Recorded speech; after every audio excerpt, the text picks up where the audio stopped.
হত্যার হুমকি দেওয়া হয়েছে। আপনারা খতিয়ে দেখুন, আপনাদের কাছে আকুল আবেদন, আপনারা ইচ্ছা করলে সবই পারবেন ইনশাআল্লাহ।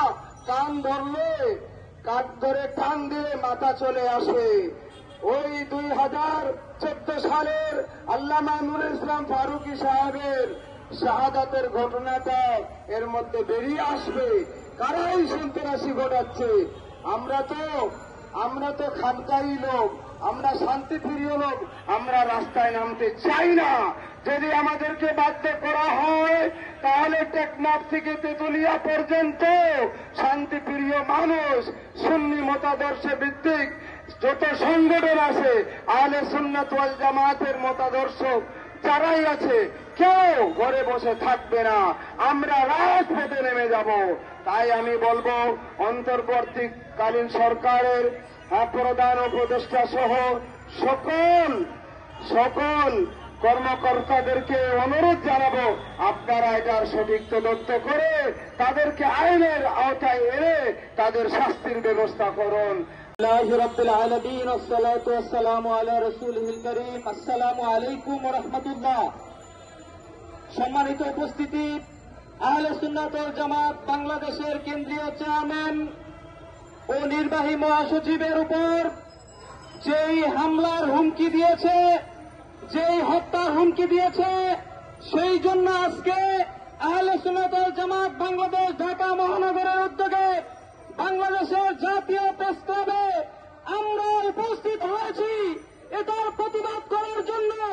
শুধু দাঁড়িয়েছি যে তাই নয়, আল্লামা শহীদুল ইসলাম ফারুকীর রক্ত আমরা পিতা দিতে যাব না।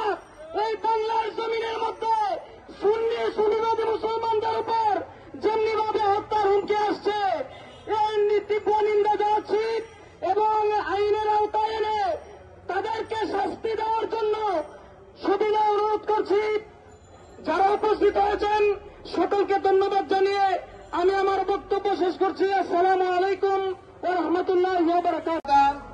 আহলে সুন্নাত ওয়াল জামাতের কেন্দ্রীয় চেয়ারম্যান আল্লামা কাজী মঈনুদ্দিন আশরাফী, নির্বাহী মহাসচিব উপাধ্যক্ষ আবুল কাসেম হুজুরকে সেই 2014 সালের 27 আগস্ট যেইভাবে নুর ইসলাম ফারুকী হুজুরকে নিজ ভাষায় গলা কেটে শাহাদাত করেছেন, এই উত্তরসূরিরা আমাদের চেয়ারম্যান এবং মহাসচিবকে সেই একইভাবে নীল নকশা তৈরি করতেছে, যেভাবে হত্যা করবেন।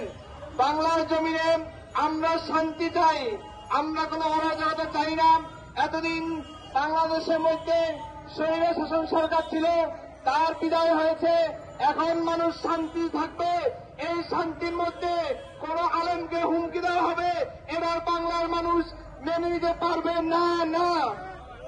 প্রিয় শান্তি, প্রিয় সুন্নি জনতার এই আহ্বান, প্রেস মিডিয়া সাংবাদিক ভাইরা আপনারা দেখতেছেন, আমরা কোন মারামারি হানাহানিতে বিশ্বাসী নয়, আমরা কোন অরাজকতায় বিশ্বাসী নয়, আমরা শান্তিপ্রিয়, আল্লাহ রাসূলের আনুগত্য করি, আমরা মসজিদে নামাজ পড়ি, মাজার জিয়ারত করি।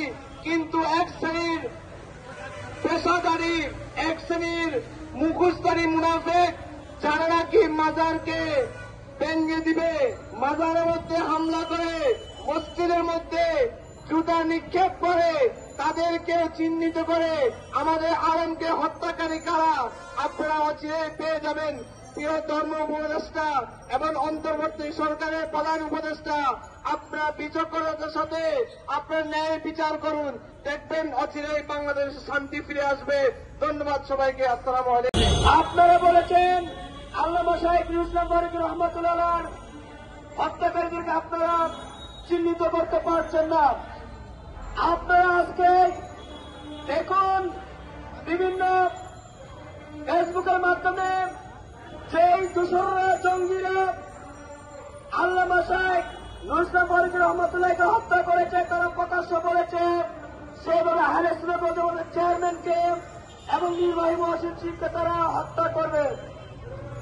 আমরা অন্তর্বর্তী সরকারকে বলে দিতে চাই, আপনারা যদি সেই ধরনের দেশকে আবারও রক্ষা করতে চান, আহলে সুন্নাত ওয়াল জামাত আর ঘরে বসে থাকবে না, মাঠে নেমে যাবে।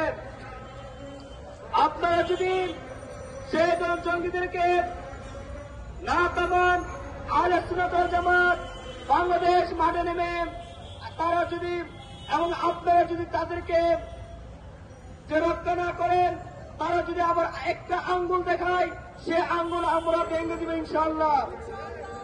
আপনারা যদি তাদেরকে না বিচার করেন, আমরা ছাত্র জনতা আবার আমরাই তাদের বিচার করব।